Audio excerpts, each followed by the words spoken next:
I am sick and tired of seeing girlies doubt their dreams, because why would you not achieve them? Why are you saying it's not realistic? Girl, you are literally meant to live your dream life. You're literally meant for the best things in the world possible. You deserve everything that you want and then some. You are walking proof that anything is possible. You deserve to be the main character, to be hot, to be smart, to be rich, to be so magnetic that everything flows into your life that you don't even have to think about it. And that's not even delusion, that is literally just embodiment. That's truth and alignment. So let's stop overthinking and hold on to that thought, and also ask yourself, what if it does work out? Because it will. Because you are meant for it, because it is meant for you. So now that you're feeling empowered and encouraged and ready to go, of course I'm not gonna leave you hanging. This is not what we do around here, girl. I will walk you through a 7-step plan on how to make the most out of manifesting without the spiritual jargon, without any spiritual terms, just simple, straight up plan that is easy to follow. And the best part about this plan, it's literally so easy that you can literally start doing it as soon as you finish this video. You're welcome. And to make things even easier, I included a free PDF that includes that whole list, so you can go back to it anytime you want, and you don't have to revisit this video over and over again. Everything will be in that little guide, and it's free, no strings attached, and more on that later. First things first is to understand what manifesting really is, because there's so much talk online about what manifesting is, and trust me, I am tired of this. I already spoke about this in my other video, but what I want to say here is that manifesting is supposed to be easy. You have all the answers you need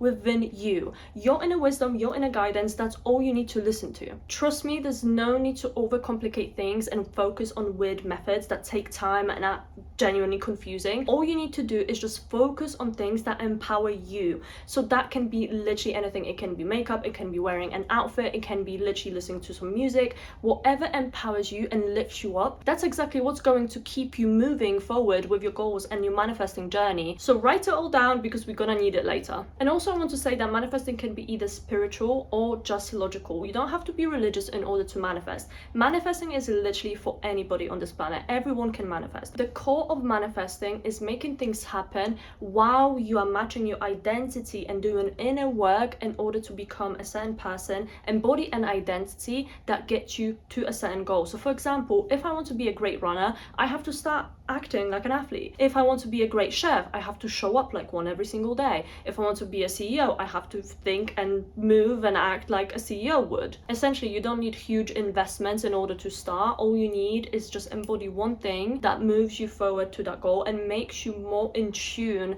with that specific thing that you want to manifest. And by repeating this every single day, it becomes your new normal. It becomes your routine and a part of your identity. And that's what you want. Okay, so now that we've got that out of the way, let's get into the tea of this video. And I'm gonna give you all the 7 steps that you can start following literally right now. Step number 1, see it clearly. Everyone talks about having a clear vision, and that's not without a reason. I also am a huge believer that you can't really manifest anything if you don't clearly know what it is. The clearer your goals are, the more you can do towards them, and the more you can understand them, really. Okay, so let's use the athlete example, and let's say that my goal is to run 20k by the end of this year. That instantly, saying that I want to run 20k by the end of this year, that instantly makes my brain think of ideas of how I can achieve this. And it's thinking, okay, so I already run this and this amount. This is how much it takes me to do this. This is how often I should be running. Like, I don't even need to sit down and think about this. My brain is already generating ideas because I clearly know what I have to do. And for example, let's add on to it. Let's say that I want to then join a marathon. So now, not only that, I know that my plan needs that resilience, motivation, and discipline. I know that I have to become this kind of person. So now I know exactly what steps to take in order to become that person. But on the flip side, if I just said to myself, I want to be a good runner, what does it even mean? I mean, what does it mean to be a good runner? Is it jogging here and there? Is it just having good stamina? Is it actually running like a proper runner, like an athlete? What does it really mean? You can see the pattern here now, right? Like, you can't really make out what you mean by saying something so vague. So that's why it's so essential to be very, very clear with your goal. And to make this even stronger, make sure to think of your why, because your why is the reason why you are doing this in the first place. Think of something deep. So think of something like, is it because it it gives you good health? Is it because it gives you freedom, stability, maybe independence? Your why is essentially the thing that is going to take you out of your bed on days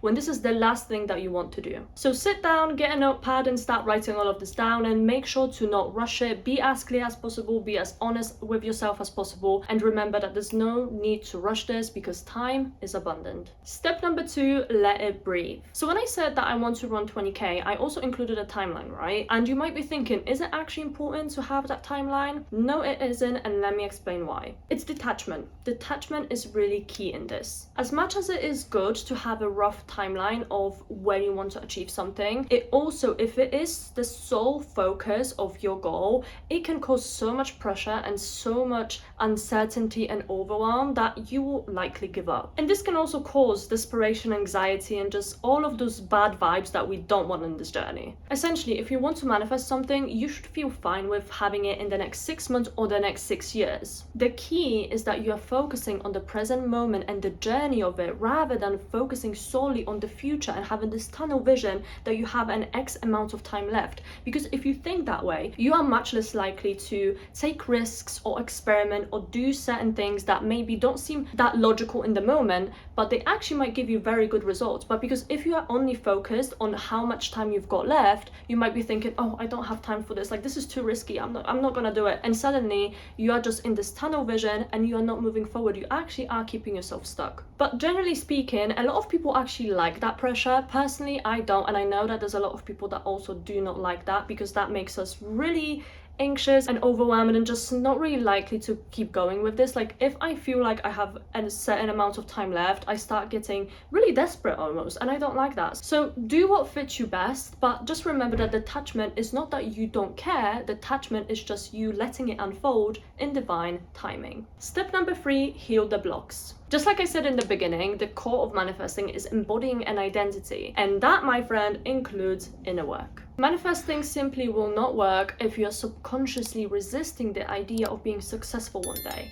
or achieving that goal one day. I'll use myself as an example, okay? So my goal is to become an influencer, full-time YouTuber, TikToker, Instagrammer, all of that stuff, right? So in order to do that, I need to show up as if I already had millions of followers, even though I don't. So I need to work on my time management skills, I need to work on how I show up, I need to work on how I think about this, and I need to work on my confidence when I show up. So I need to act as if I already have that, rather than be like, oh, I don't know, is that gonna work? No, I'm gonna do it the way my future self would. Do you see a pattern here? That's what exactly inner work is. It is looking deep inside of what is blocking you essentially from achieving your goals. And limiting beliefs and subconscious blocks are not always that easy to spot, because for example, for me, it took me a while to understand them and even see them in the first place, especially if they come from deep wounds from your childhood, your past, your traumas. But one thing that I found particularly helpful is actually questioning myself every single time I say no to something. So for example, if someone says, you should try this approach, and I say, no, I don't think so, instantly I think to myself, why did I say that? Why did I instantly become so negative about this? Why did I think of it that way instead of actually thinking to myself,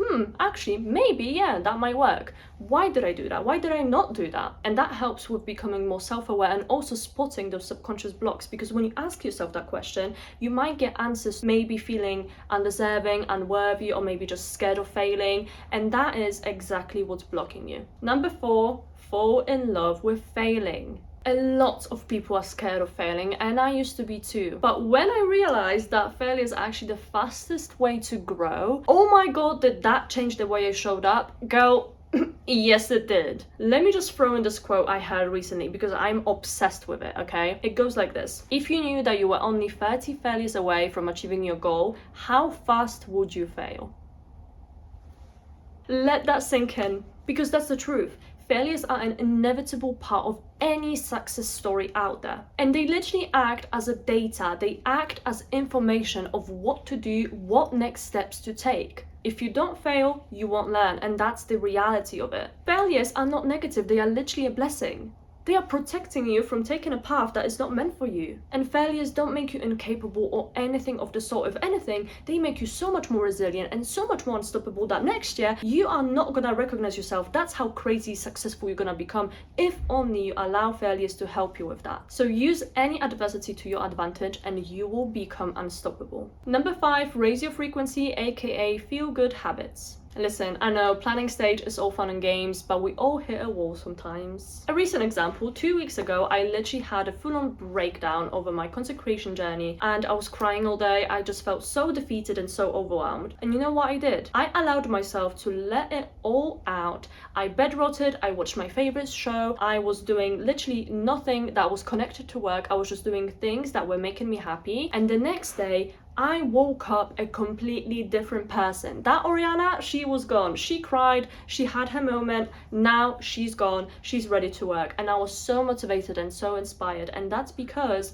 I used my feel-good habits. So this step is essentially about knowing things that keep you going and that you can easily adapt to your different energy levels and also do at home. So for example, if you're on your period and you're cramping a lot, you can look at things that make you feel good that day and fill your day in with those things exactly. So for example, let's say that is watching your favorite show or just bed rotting, doing things that are not connected to work, and that is exactly what you should be doing, because that's going to make you more productive the next day or the 2 days after, whatever it might be. And same goes with when you are at your most productive, because to keep the momentum going, you need to actually give yourself something to hold on to, like an anchor kind of thing. So for example, maybe it can be reward system. You maybe get yourself an overpriced latte or matcha at the end of the day when you finish your tasks. Point is to have things and habits that help you be more productive and more in tune with whatever you are doing and working for, because that overall will keep you more motivated and more likely to keep going in general, rather than feeling pressured and as if it's a chore to show up. Remember that it is about making the most out of your day, whatever that most looks like. Number 6, align action with desire. Now this is where things get real, okay? So now that we've covered all the foundational steps,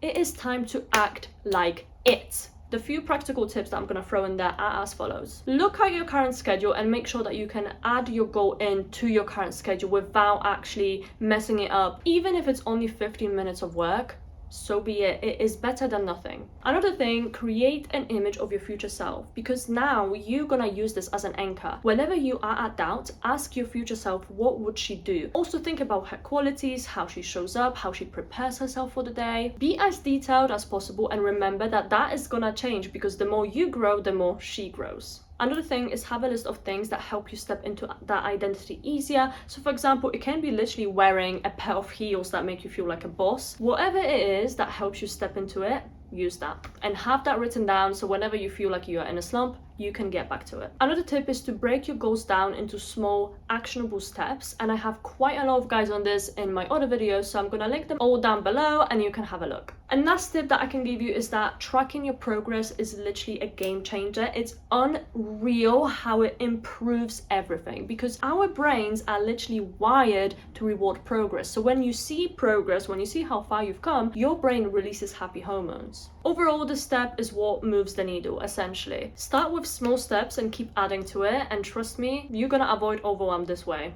I'm talking from experience. And number 7, challenge yourself constantly. I always say that consistency alone is not enough to get you results, because consistency alone is basically repeating the same thing over and over again. To grow, you have to challenge yourself, you have to pivot, you have to try out different things, you have to step outside of your comfort zone, because that's where the growth is. You also need to be able to look at your progress critically. So take out the bias and look at it from a very critical point of view. Have a look, what is working, what is not working, what you should throw out, what you should add in. The key is to be critical rather than be biased. And if you struggle with this, ask someone that you trust sharing your vision with, your friend, your partner, maybe your family, and don't take the feedback personally. Remember that this is something that helps you move forward and grow. Because successful people are not those who never failed or kept doing the same thing over and over again. These are the people that constantly pivot and constantly fail and find that one thing that worked for them. And that is all of the steps, you guys. And like I said, you can get that guide below. That is free, no strings attached. It's very cute, it's very girly. I designed it myself, so let me know your feedback about this as well. And just to remind you that as long as you keep growing, keep focusing on moving forward and challenging yourself, your success becomes inevitable. It is literally right around the corner. Because if you see it in your head, you can hold it in your hands. That's how powerful you are. And that's the energy that we are carrying this year and the next year. Now let me know if this guide was helpful to you, and also you can follow me on all my other socials. They are all linked down below. You can also see my Amazon storefront below, because I've got a lot of self-help books that I've read to get to the point where I am now, so maybe you'll find something that works. I also launched my podcast, Main Character Frequency, so make sure to check that out too. And make sure to subscribe and let me know what topics you would like me to break down for you as well. But other than that, I hope to see you in the next one, and thank you so much for watching. Bye for now.